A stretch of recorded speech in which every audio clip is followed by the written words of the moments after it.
Welcome to the Cyber Life Podcast, where we help you learn cybersecurity best practices, give you a weekly update on the latest cybersecurity news, and share valuable career advice.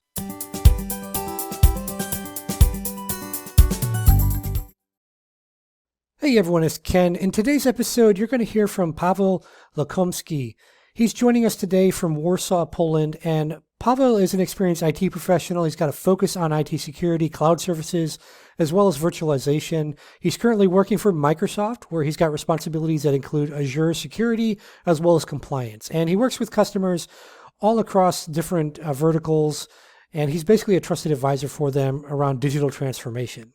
And besides the Microsoft side of the house, he's also experienced and certified in Citrix and VMware solutions, among many, many others. And he's a speaker at many technology conferences, especially over in his side of the world.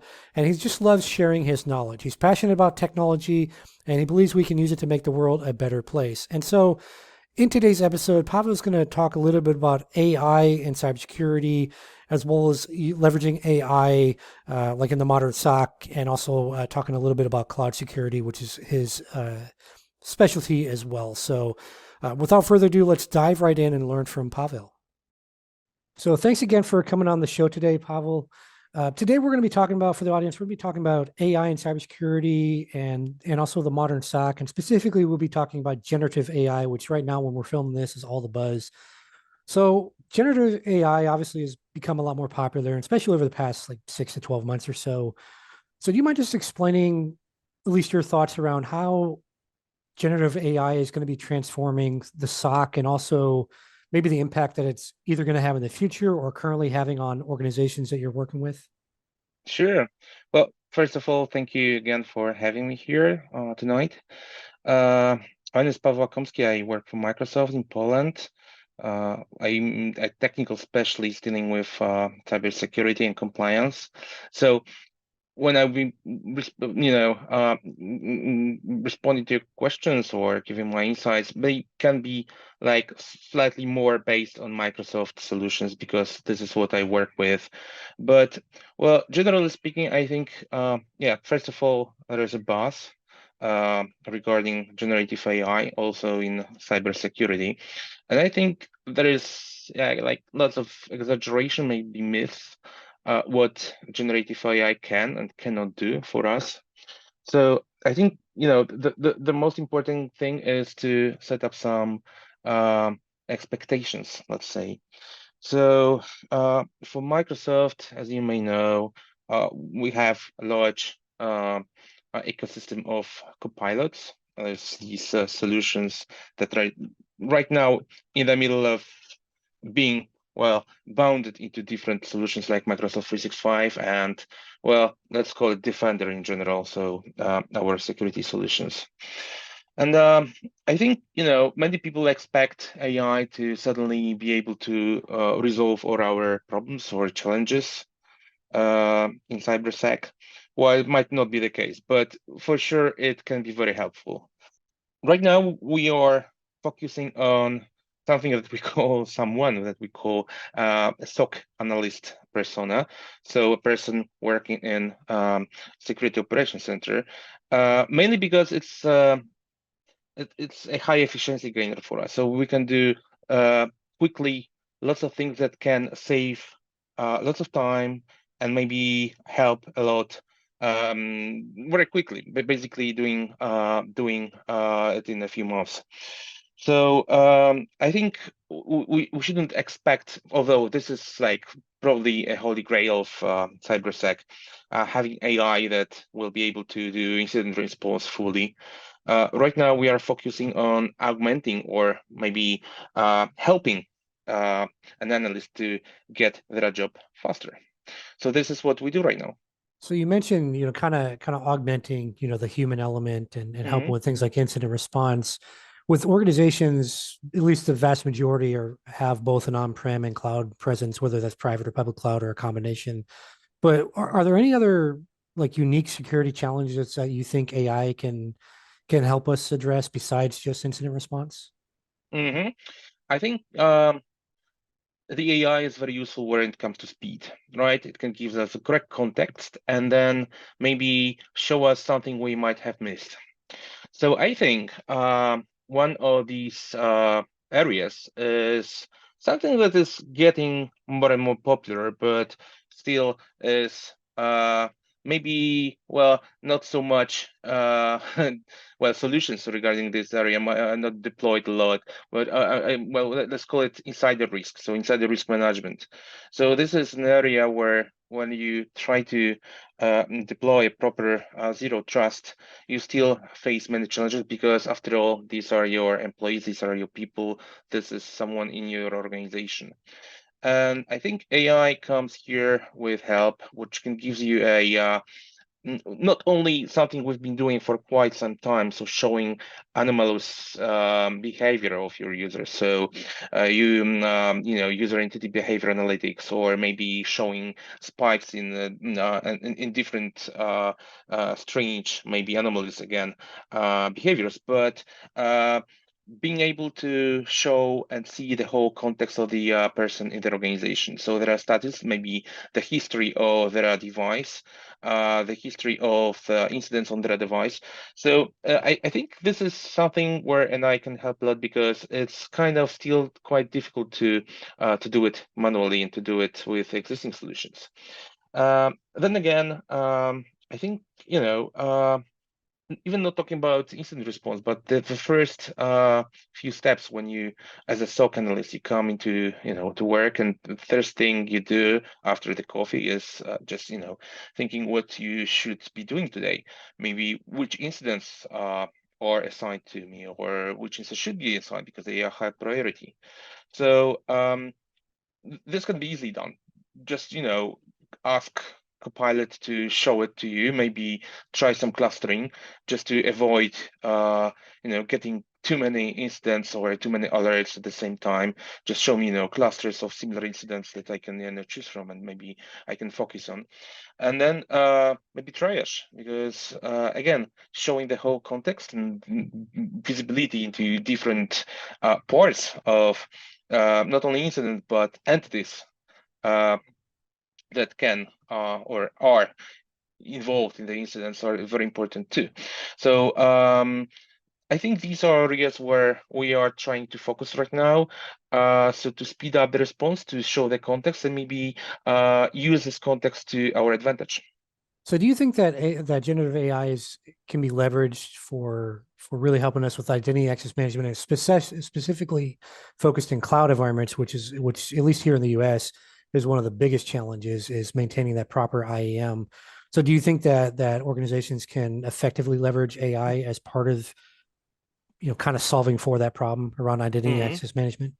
I think yes. Yeah, this is something which has been happening, I think, because, well, in the hybrid or cloud environment, you don't have a traditional perimeter anymore. You can't just put a firewall and think that, you know, everything that passes through firewall and your initial checks is trusted. So zero trust is, you know, check everything every time. But this is just, you know, a story, but you need to figure out how to do it. And I think the most complicated thing is first, well, get all the signals. But you know, even if you get these signals, you as a person, we are not able to analyze them all very quickly. And even if we were, we are not. But even if we were, we probably couldn't. We wouldn't be able to say if this kind of behavior is malicious or not. So in terms of zero trust and access management and identity, I think AI, or, well, machine learning comes with help. So basically, if you take into consideration things like identity as a service. So for example, Microsoft Entra ID, also known as Azure ID, and I will be using this term because the new term many people might not be familiar with. So Azure ID has got, you know, included internally analytics of different various signals. So people might be, trying to steal your token and use on another device. And as a, as an analytic, you won't be able to see it very easily. So, to spot it, you need to use some kind of machine learning analytics, and we've been doing that. So it's not part of generative AI; it's a part of machine learning that just sees spikes of anomalous activity, or maybe sees some clusters or classifies activities as malicious or not. But again, this is I think this is something that, well, machine learning is the only way to do, because of amount of data, and maybe even the way to understand this data. So to quickly decide if this is something to investigate or not. So in terms of just to sum up, in terms of identity in general and access management in particular, this is very important to do it quickly, to decide every time something happens, and every time someone logs in or authenticates or refreshes the token. And another thing in access management is, well, we can call it identity governance, right? So just think about giving access, reviewing the access, and then revoking the access when it's not needed. So it can't be done again manually because it's just too much. So machine learning is just a perfect solution for these kind of challenges. Think about, for example, you have like several thousand accounts, and you should be doing some house cleaning every now and then, right? So you should be just checking existing access and maybe revoking when it's not necessary, but doing it with just an Excel and writing down is just things you should be checking. It's not possible. So maybe you should be getting some insights from machine learning solutions, pointing you to this and that user who hasn't used these and that access for quite some time, and maybe there are peers in their organization they don't have this access. So maybe this is something you want to look into. So yeah, I think AI in general in access management and identity is fitting very well. So do you think that AI is ever going to fully replace? Because that's usually a concern, right? When there's new tech adopted, everyone's like, "Oh my gosh, the world's going to end. I'm going to lose my job." Blah blah blah. It's same thing with the cloud, right? Way back when cloud environments started becoming popular, everyone, "Oh my gosh, the world's going to end. I'm going to lose my job as a sysadmin or security engineer, whatever." But that didn't really happen. What seemed to happen was people just upskill, get their skills up, and then they work alongside. So do you see that Yeah. same thing happening with AI, of more of it's a collaboration between the tech and the human element? Absolutely. Yeah. I'm very happy that you mentioned upskilling, but first I'm gonna address this worry about losing jobs. I think the general consensus is that AI at this very moment is going to give us more time to do things that are important, and it's not like a new thing. Like an automation XDR systems or SOAR systems is there to help you as an analytic to focus on some more complex operations. Like instead of trying to click through the console to no, there is a malicious activity, right?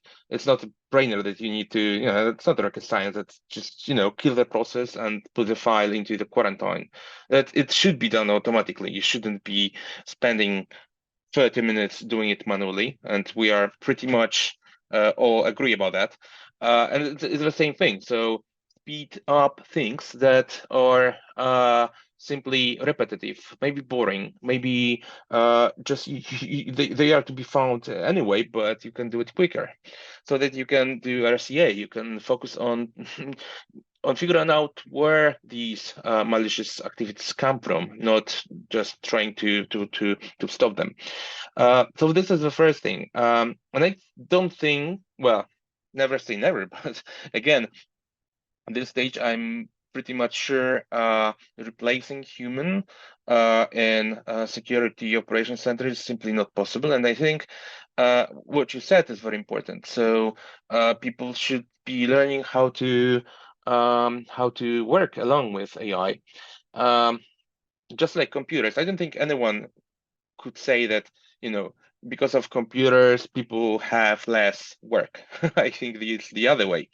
So maybe there's that. But what you said about upskilling is important, because one of the first goals Microsoft put into Security Copilot regarding this a SOC analyst persona is giving a way to upskill quickly.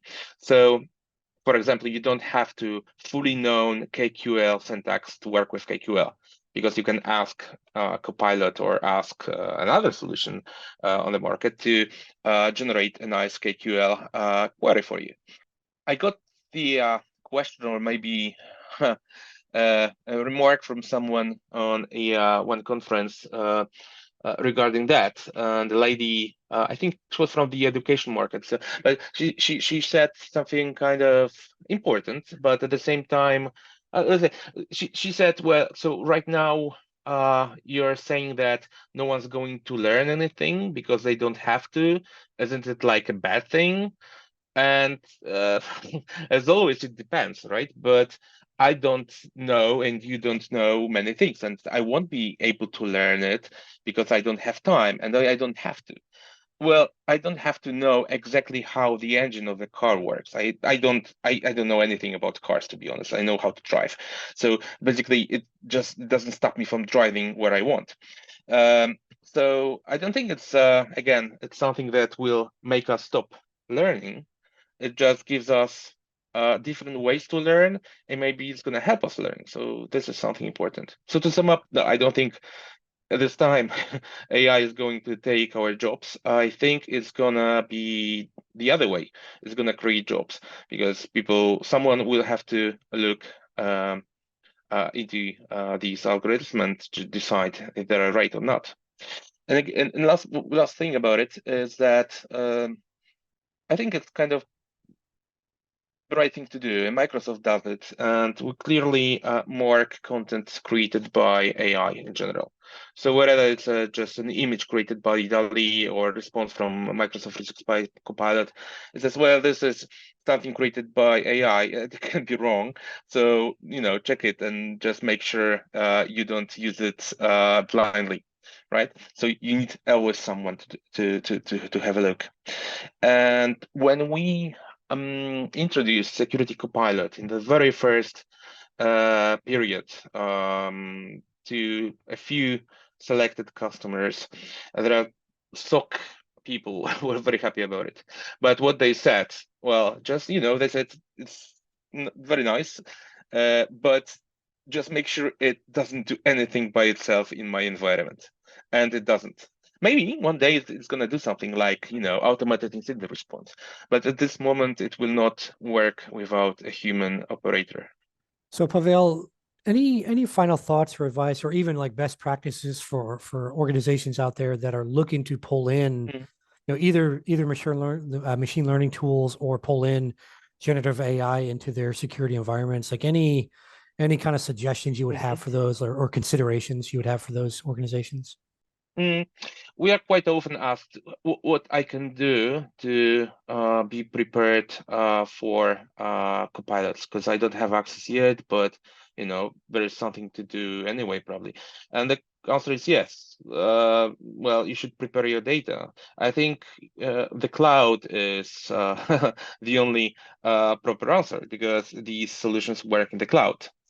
Not only because you need to have many physical resources to run it, right? If you have a look, just put into your favorite search engine the question to see what hardware is running OpenAI services in Azure, and we see that it's not something to be easily run on premises. Also, well, you can run some models, but these models are proprietary, so you won't get them, right? So the cloud in terms of your documents, your emails, your contacts, so that the solutions can have access to it. Because, well, that's obvious. If we don't have access, it will not work. So the second thing is the data itself. So it's all about information protection, right? We do that all not for fun and giggles, but just to protect the data. So to protect the data appropriately, you need to, first of all, know where the data is and what the data is, what kind of data you have. So data discovery, trying to figure out what and where is, and what can and cannot. You can't because you mustn't, because it's about some regulatory laws or local or maybe sector regulations that you can't put something into the cloud. You need to be aware of that, right? So the second thing is knowing what and where you have. And the last thing is, well, you need to use proper tools. It will not just work by itself, right? So if we are talking about Security Copilot with Microsoft, and I'm pretty much sure it's about every other solutions similar to that on the market, you need to be running some kind of supported security software, right? It needs to have it's just something to help you, but it needs to have data and signals to work with. So if you want to use it, you need to use it along any other AV and EDR and XDR and et cetera solutions, because at the end of the day, generative AI, and I'm pretty much sure people who listen to it right now and have some experience with generative AI will be trying to beat me up for it, but it's just like, an autocomplete on steroids. So just in the end of the day, it's autocomplete that helps you and gives you more information, but as we talked and we spoke about it a few minutes ago, it will not do anything by itself.